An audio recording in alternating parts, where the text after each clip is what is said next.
तर पार्लमेंट मधल्या जागांची स्ट्रेंथ जी आहे ती 816 पर्यंत पोहोचली असते आणि त्याच्यापैकी महाराष्ट्रामध्ये 48च्या 72 जागा झाल्या असत्या। तुला वाढीव संख्या एससी एसटीची नको का आमदारांमध्ये खासदारांमध्ये? त्या मनसेतल्या एससी एसटी भावांना मला सांगायचंय, ओबीसी भावांना सांगायचंय, हा त्या राज ठाकरेचा डीएनए आहे वैचारिक। माननीय जे मुख्यमंत्री असतील किंवा उपमुख्यमंत्री असतील त्यांच्या कानात जाऊन चुचू चुचू चुचू बोलता, कारण तुमचे सगळे धंदे जे आहेत महापालिकेशी संबंधित आहेत, टेंडरशी संबंधित आहेत। तुमचे कालचं जे बिल होतं, कालच्या बिलाला झालेला काँग्रेसांकडून किंबहुना त्यांच्यासारख्या वैचारिक दिवाळखोर पक्षांकडून झालेला विरोध, हे दोन गोष्टी लक्षात आणून देत आहे या देशाच्या भूमीवर। एक, भारतरत्न डॉक्टर बाबासाहेब आंबेडकर यांच्या हयातीमध्ये ज्या प्रकारे मागासांना त्यांच्या हक्काचं मतदान स्वतंत्रपणे करता यावं यासाठीचा जो लढा होता, त्या लढ्याला तत्कालीन काँग्रेसचे पुढारी बॅरिस्टर एम.के. गांधीजी, ज्यांना मी महात्मा म्हणत नाही, त्यांनी त्या काळात भारतरत्न डॉक्टर बाबासाहेब आंबेडकरांचं वैचारिक स्वप्न पूर्ण होऊ दिले नाही। तेव्हा बाबासाहेबांची वैचारिक हत्या काँग्रेस यांच्याच विचाराने केली होती। ती पुनरावृत्ती काल आम्ही संसदेमध्ये पाहिली, संसदेच्या सभागृहात पाहिली। कालही बाबासाहेब आंबेडकरांची संसदेमध्ये वैचारिक हत्या झालेली आहे। मला महाराष्ट्रातील तमाम देशवासियांना, तमाम संविधानवाद्यांना, तमाम डॉक्टर बाबासाहेब आंबेडकरांच्या वैचारिक वारसांना मला आव्हान करायचंय, कालचा जो पार्लमेंट मधला जे काही त्या म्हणजे महिलांच्या बाबतीतला 33% आरक्षणाचा मुद्दा, त्याचबरोबर सेन्सेस, त्याचबरोबर डिलिमिटेशन, ह्या मुद्द्याला गांभीर्याने घ्या। ती बाब अशी आहे, राहुल गांधी तूने तो बहुत बोला, प्रियंका तूने भी बहुत बोला, लेकिन डॉक्टर बाबा साहब अम्बेडकर के सोच रखने वाले, माय मदरलैंड बोलने वालों में से हम हैं, क्योंकि भारत रत्न डॉक्टर बाबा साहब अम्बेडकर ने माय मदरलैंड कहा है। हम उनमें से हैं। हम सोचेंगे भी और सोच की जोर से लगाएंगे भी। त्याचं कारण काँग्रेसी बाहेर येऊन सांगत आहेत, विजय उत्सव साजरा केल्यासारखं वागत आहेत। मला आंबेडकरी अनुयायांना, वंचित घटकांना, संविधानवाद्यांना काही महत्वाच्या बाबी मला समोर ठेवायच्यात। त्या म्हणजे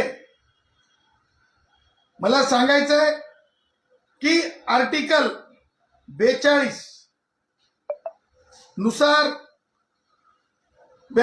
आर्टिकल 82 नुसार स्पष्टपणे हा मॅन्डेट आहे की सेन्सेस कशा प्रकारे केलं जावं, डिलिमिटेशन कशा प्रकारे केलं जावं, म्हणजे पुनर्रचना मतदारसंघांची आणि जनतेचे शिरगंती, ज्याला आपण सेन्सेस म्हणतो। संविधानाचा विषय ज्या जागा असतात विधानसभेच्या, त्या भारतीय संविधानाच्या आर्टिकल 170 नुसार डिलिमिटेशन आणि सेन्सेसचा भाग असतात। आता खासदारांच्या जागा अगदी सोप्या भाषेत तुमच्या व्ह्यूअर्ससाठी, आमच्या चाहत्यांसाठी, महाराष्ट्रातल्या तमाम जनतेसाठी, देशवासियांसाठी, ह्या ज्या जागा आहेत कालचं जर बिल पास झालं असतं तर त्या जागांची संख्या काय झाली असती, तर पार्लमेंट मधल्या जागांची स्ट्रेंथ जी आहे ती 816 पर्यंत पोहोचली असती. आणि त्याच्यापैकी महाराष्ट्रामध्ये 48च्या 72 जागा झाल्या असत्या. 48 ज्या जागा आहेत त्या आज महाराष्ट्रामध्ये लोकसभेच्या आहेत, त्या 72 जागा झाल्या असत्या. महाराष्ट्रामध्ये आज आरक्षणाच्या जागा किती आहेत, तर 8 जागा आहेत. अनुसूचित जातीचे खासदार, अनुसूचित जमातीचे खासदार, त्या खासदारांमध्ये वाढ झाली असती. आणि म्हणून म्हणजे आता 5 जागा आहेत तर त्या 8 झाल्या असत्या. आणि एसटीच्या जागा ज्या आहेत त्या जागा देखील वाढल्या असत्या. सांगायचं तात्पर्य, ह्या एकूण वाढ होणाऱ्या जागा जर आपण लक्षात घेतल्या तर 126 जागा ज्या आहेत त्यापैकीच्या जागा लक्षात घेता अनुसूचित जाती जमातीचे खासदार आमदार वाढू नये याच्यासाठीची कुटील घाणेरडी नीती काँग्रेस यांनी आखली. काँग्रेसी स्वतःला सेक्युलर दाखवणारे हे अत्यंत घाणीतल्या वैचारिक किड्यासारखं त्यांचे जे विचार आहेत त्या घाणीतल्या किड्यासारखे विचार आज आम्हाला पाहायला मिळाले, ज्याला आपण व्हायरस असलेले विचार म्हणतो. आणि म्हणून आमचं हे म्हणणं आहे, ही बाब प्राखर्यानं संविधानवाद्यांनी लक्षात घेतली पाहिजे, ह्याच्यावर बोललं पाहिजे. प्रति प्रश्न असू शकतो की सदावर्ते कोर्टात जाता येईल का, या प्रकरणामध्ये काही मर्यादा संविधानिक आहेत. आर्टिकल 329 नुसार ह्या प्रकरणात न्यायालयात जाता येत नाही. परंतु एक लक्षात घ्या, ह्या प्रकरणाला न्यायालयात नाही तर जनतेच्या दरबारात, जनतेच्या न्यायालयात नेण्याची जिम्मेदारी संविधानवाद्यांची आहे, भारतीय जनता पक्षाची आहे, कारण त्यांनी बिल आणलं. त्याचबरोबर वंचित घटकाची आहे. काँग्रेस यांच्या नाळेला फुकट बांधून घेऊ नका, कारण काँग्रेसी विचार हा कायमचा जो आहे तो काँग्रेस गवताप्रमाणाचा विचार आहे. बॅरिस्टर एम के गांधीजींचा विचार आहे, जो कधी सुद्धा या देशातील संविधानवाद्यांसाठी तो पूरक असू शकत नाही. यासोबत मला हे म्हणायचं आहे की खरोखर काँग्रेसांना जर काही बोलायचं असतं किंवा त्यांच्या सोबत्यांना जर काही बोलायचं असतं तर ज्या प्रकारे स्थानिक स्वराज्य संस्थांमध्ये ओबीसींना आरक्षण आहे त्या प्रकारे जोडीचं आरक्षण मागायचं होतं.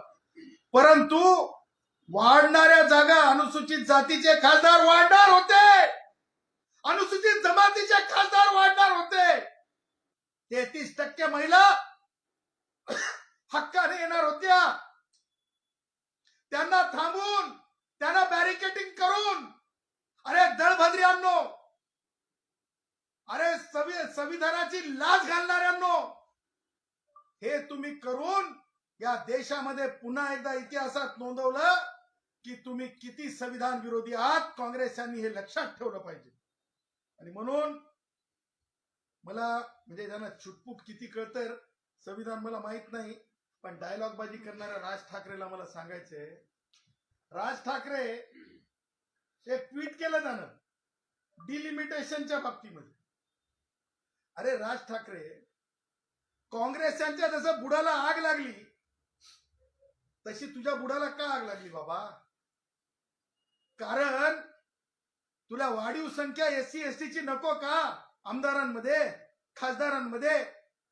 त्या मनसेतल्या एससी एसटी भावांना मला सांगायचंय, ओबीसी भावांना सांगायचंय, हा त्या राज ठाकरेचा डीएनए आहे वैचारिक. हा विरोधी आहे.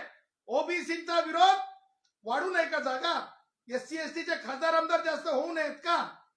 आणि मला हे त्यांना सुनवायचंय राज ठाकरेला की अशा प्रकारे तुमचं वर्तन हे स्पष्ट आणि सिद्ध आहे की तुम्ही हे सगळं बोलताना ते माननीय जे मुख्यमंत्री असतील किंवा उपमुख्यमंत्री असतील त्यांच्या कानात जाऊन चुचू चुचू चुचू बोलता, कारण तुमचे सगळे धंदे जे आहेत महापालिकेशी संबंधित आहेत, टेंडरशी संबंधित आहेत तुमचे सगळे धंदे.